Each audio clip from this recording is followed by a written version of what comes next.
And so I'm going to show you how to use AUTOTUNE the right way so that you don't sound like a robot struggling to calculate the notes. What must I do to make this person sound good?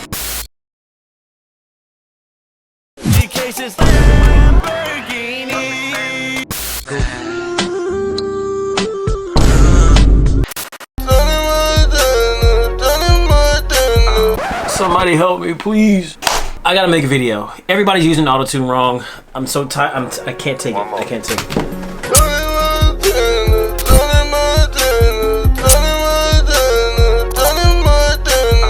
What's up, everybody? I am Legend, your favorite traveling musician, right here on YouTube.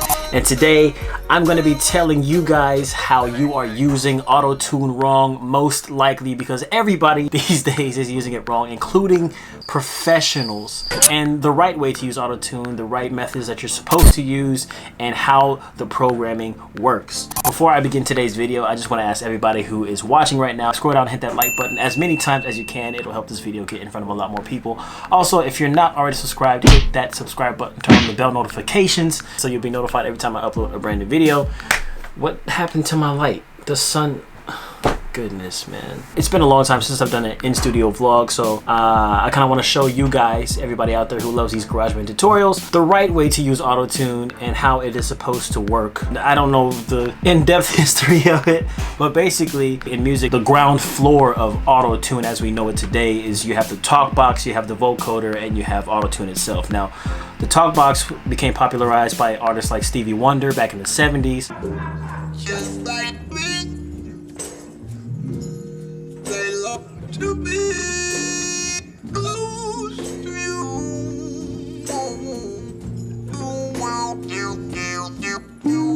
Now, I truly believe that this was AUTOTUNE in its early stages because AUTOTUNE is basically pitch correction. It's correcting whatever pitch you input into a machine. What you're getting out is something different or something that is corrected to whatever you're playing or whatever you choose. Then we have the vocoder, which comes to a microphone. So you're not actually sticking a tube in your mouth. It's just you're singing into a microphone that's still attached to a keyboard, but you're still able to play not just one note at a time, but you're able to play entire chords. And I'll show an example of a guy that actually did this with Bohemian Rhapsody. Is this the real life? Is this just fantasy? Caught in a landslide, no escape from reality. Then we move on to the more these are all computers, you know, you have to put your voice in and you get another value out.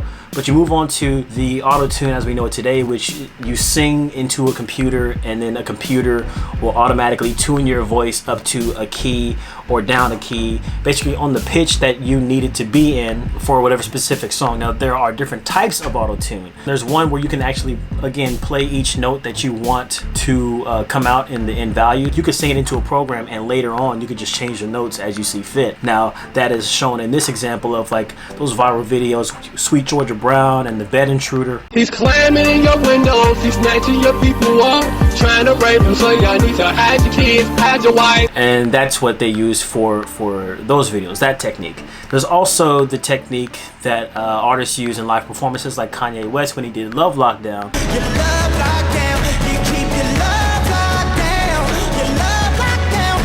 Where he basically sets a value or a key of a song and he sings, which is going through a computer. The computer tunes your voice up and down according to what note you set the song in, and it'll basically make you sound really good. Because AUTOTUNE became so popularized, a lot of ignorant folks who just wanted to sound like they're singing and didn't know how to use the program. T-Pain himself said Future and none of these people really know how to use the program. They just turn on AUTOTUNE, turn it up full blast to the max, and then just sing whatever notes. You had an interview at one point where you said, I don't think Future gets the technology very well. I don't think he understands how it actually works. Yeah, I don't think he gets the technology. I mean, nobody does. Nobody has looked into AUTOTUNE the way I have. You send a tone into Pro Tools and it sends you the right tone back, and a lot of math went into that, and just some that's more complicated. I studied AUTOTUNE 2 years before I used it once.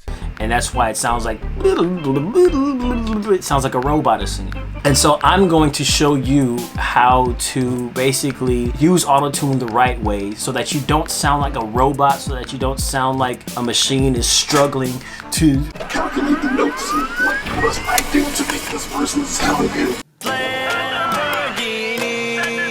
Bro, you're not even close. They have computers the size of NASA smoking and sparking trying to auto-tune Jake singing right now. Yeah, I'm going to show you how to use auto-tune the right way, the way that it was meant to be used, using GarageBand once again, because it's a built-in pitch correction feature in GarageBand. So basically here in GarageBand, let's go ahead and open a file. I will open, what is this song? So this song is called Haunted. This is one that's coming out on my new album, whenever that's supposed to be. I'm kind of sick right now, so I haven't been able to record.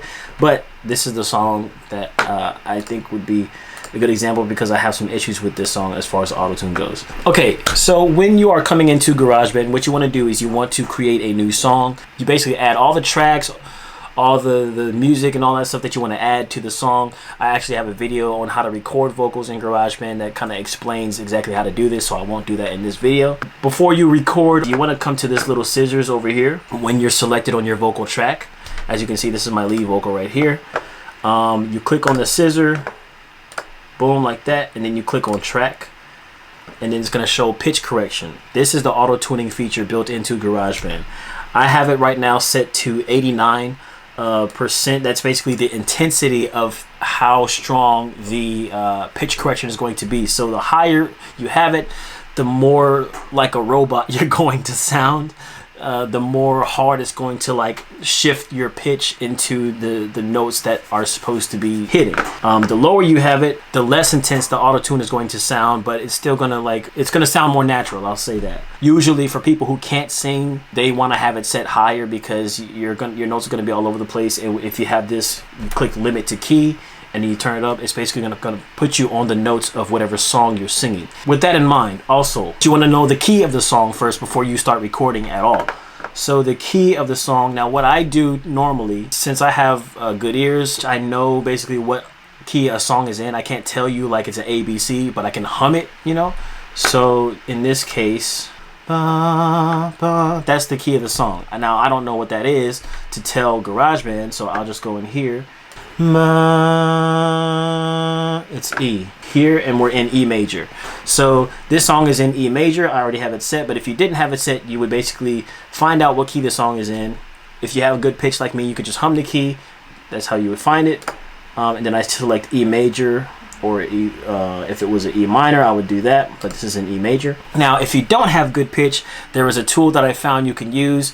You basically send a song in, and it'll tell you the BPM of the song and the key of the song. So it's actually a website, it's a free website called audiokeychain.com. You want to click add tracks, and then I'm going to select Haunted. There you go. You click upload tracks, and then you wait for the song to be uploaded, to be analyzed, and once it does all that, it'll tell you the BPM and the key of the song. So this key is in E major.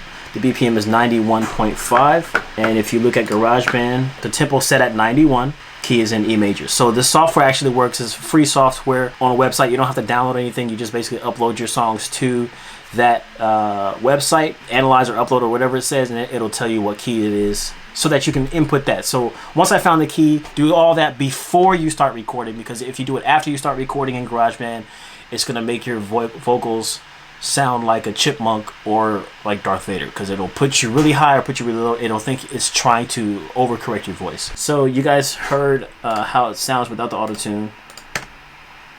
Not bad, but Yeah. Whoa, whoa, it all started in Spain. Now I know why you can't spell it without pain, cause all these memories, they got my soul slain.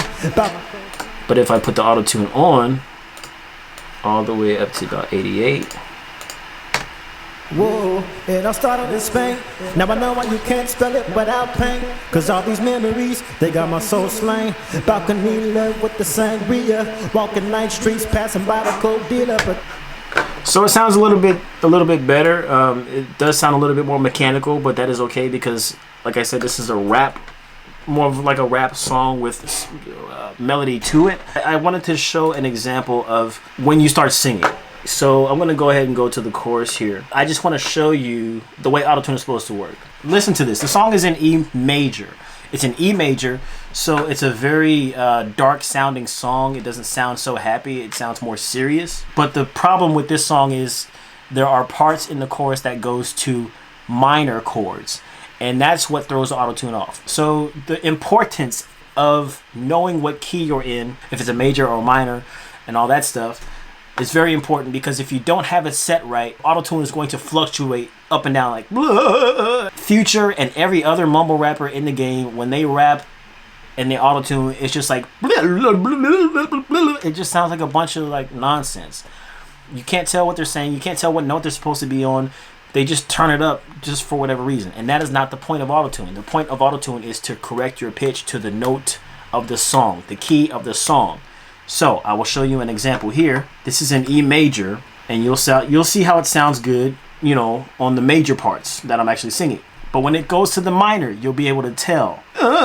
Watch. There's a ghost in my house, and I've tried all I can just to get it out. But no matter what I do, girl, I can't get you out of my head. These memories of you in my bed, all these walls seem Right here. to bleed red. You're all I wanted. So you see how as soon as to bleed red, that is a minor key in a minor scale. It doesn't belong in a major scale. So autotune trying to hit a minor note in a major key, if I sing a minor note, it's going to try and correct me to a major note in a major chord. And that's, since a minor note doesn't exist in a major chord, it's gonna it's bouncing between two different notes that it thinks I'm trying to sing, because I told it the song is in E major. I can't sing a E minor note core of a chord. You don't get what I'm saying? So if I turn autotune off for this part, and you'll see what note. To bleed red, you're all I wanted. To bleed red. These memories of you in my bed, all these walls seem Right here. to bleed red. You're To bleed red. I'm a little bit flat, but that's okay. That's a minor note. to bleed red. You see how it's bouncing back and forth between those two notes? That means you're using autotune wrong. That means you're autotuning bass chord. This E major right here is not set in the right place. Or it means you're not singing within the right scale. When people use autotune wrong, they just set anything like, watch this. If I just change this to a G minor, right? There's a ghost in my house, and I tried all I can, get it out. Now watch what's gonna happen with it set in G minor, and it's gonna try to auto-tune my voice. There's a ghost in my house, and I've tried all I can just to get it out. But no matter what I do, girl, I can't get you out of my head. These memories of Sounds kind of tight though. in my bed, all these walls seem to bleed red. You're You see what happens, and so yeah, that's not supposed to work. Just as a way to, I guess, kind of give the visual of how this stuff is supposed to work, and to kind of go back over what we already discussed. When you open GarageBand, you put your song in there just like how you do when you're, you know, like how I said in the recording vocals and harmonies video. You put your music in there. You import all of your tracks that you're going to record in. Pan the vocals left and right. If you have a default template that you already saved, go ahead and open that. But before you ever start recording, if you plan on using any level of auto-tune, figure out what key the song is in with that software. So once you start recording, it'll already be in the key that you're supposed to be in, that you want auto-tune to tune your voice to. And then you have a good auto-tuning, and it's not just gonna sound like this. Was it love? Was your love undaunted? Boom. But yeah, I hope this was informative. Thank you guys for watching. As always, be legendary. This was day 2 of Vlogmas, and I hope to come out with 23 more videos up until Christmas. If you guys want to see any type of videos or want me to upload anything, just let me know down in the comments. Be legendary. I don't want to be the typical YouTuber. I will not see you in the next one. You will see me in the next one. I hate that catchphrase. The video's over. Okay, video's over. There's a ghost in my house, and I've tried all I can just to get it out. But no matter what I do, girl, I can't get